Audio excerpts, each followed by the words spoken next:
Botany లెక్చరర్గా వృత్తిని స్వీకరిస్తున్నాం sir. మాది సబ్జెక్ట్ వచ్చేసి వృక్షశాస్త్రం, మొక్కలకు సంబంధించిన సబ్జెక్ట్ సార్. మేము మా పిల్లలతో గత 17 సంవత్సరాలుగా ప్రకృతితో మమేకమై మా మొక్కల్ని పరిచయం చేస్తూ కాలేజ్ గార్డెన్స్ ని ఫామ్ చేస్తూ ఆ చుట్టుపక్కల ఉన్నటువంటి తోటల్లోని పిల్లల్ని తీసుకుని వెళ్తూ ఫీల్డ్ ట్రిప్స్ కి వెళ్తూ అక్కడ ఉన్నటువంటి కొండల్లో లభించేటటువంటి వినూత్నమైనటువంటి మొక్కలను సేకరిస్తూ కొత్త మొక్కలను గుర్తిస్తూ ఆ పిల్లలు అక్కడ వాళ్ళకి వచ్చే డౌట్లను లైవ్ లోనే వాళ్ళకి సందేహాలను నివృత్తి చేస్తూ వృత్తిని బోధించడం జరుగుతుంది సార్. సుదీర్ఘంగా 17 సంవత్సరాల కాలం పాటు అధ్యాపక వృత్తిలో ఉండి ఈ సంవత్సరం మే నెలలో జరిగినటువంటి ప్రమోషన్ లో ప్రభుత్వం తీసుకున్న నిర్ణయాల వలన నాకు ప్రిన్సిపాల్ గా పదోన్నతి పొంది కదిరి ప్రభుత్వ జూనియర్ కళాశాల ప్రిన్సిపాల్ గా ఇప్పుడు విధులు నిర్వర్తిస్తున్నాను సార్.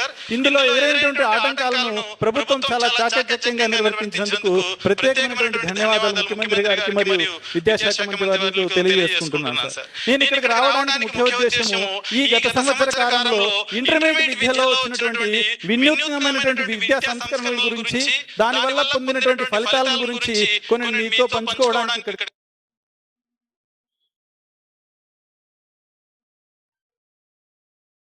రావడం జరిగింది సార్. ముఖ్యంగా ఇంటర్మీడియట్ విద్యలో సిలబస్ మార్పు అనేది ప్రధానమైనటువంటి అంశం సార్. 15 సంవత్సరాల తర్వాత ఇంటర్మీడియట్ విద్యలో సిలబస్ ను మార్పు చేయడం జరుగుతుంది సార్.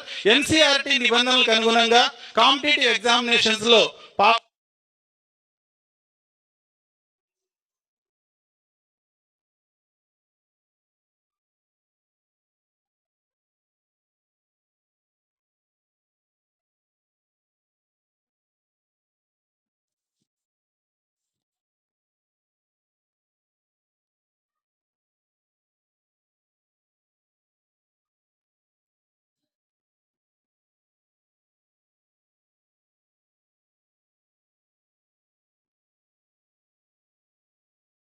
పోటీ పడే విధంగా ఎంసెట్, నీట్, జేఈ మెయిన్స్ లో సిలబస్ అనుగుణంగా మార్పులు చేయడం జరిగింది.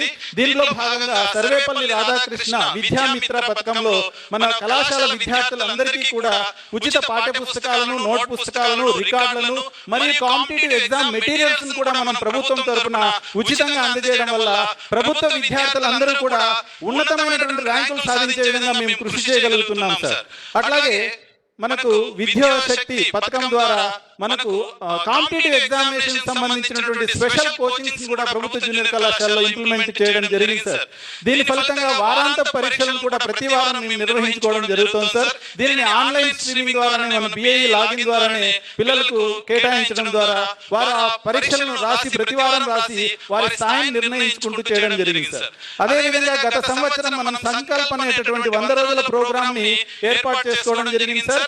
ఈ 100 రోజుల ప్రోగ్రామ్ లో విద్యార్థులను మనం గ్రేడింగ్ చేసుకోవడం జరిగింది సార్. బాగా చదివే వాళ్ళని ఇంకా బాగా చదివేటట్లు, తక్కువ స్థాయిలో చదివే వాళ్ళకి 2 మార్కులు, 4 మార్కులు, 8 మార్కుల ప్రశ్నలను ప్రత్యేకమైనటువంటి లెర్నింగ్ మెటీరియల్స్ ను ఇస్తూ వారిని కూడా ఉన్నతంగా పాస్ అయ్యేటట్లు చేయడం జరిగింది సార్. దీని ఫలితాన్నిగా రాష్ట్ర వ్యాప్తంగా అమలు చేయడం వల్ల గత సంవత్సరంతో పోలిస్తే ఈ సంవత్సరం ఉత్తీర్ణత శాతం 5% పెరిగిందని తెలియజేయడానికి చాలా సంతోషాన్ని వ్యక్తం చేస్తున్నాను సార్. అట్లాగే మా ఇంటర్మీడియట్ విద్యార్థులకు గత సంవత్సర కాలంలో మధ్యాహ్న భోజన పథకం లేదు సార్. ఈ జనవరి 24వ తారీఖు నుంచి మధ్యాహ్న భోజన పథకాన్ని కూడా ప్రారంభించడం వల్ల విద్యా ప్రమాణాలు మరింత మెరుగుపడడం అనేది జరిగింది సార్. విద్యా సంస్కరణలో మరొక ముఖ్యమైనటువంటి మార్పు ఏంటంటే సార్, కాలేజ్ టైమింగ్స్ మార్చడం సార్. ఇంతకుముందు కళాశాల టైమింగ్స్ సరిగా ఉండేటివి కాదు సార్.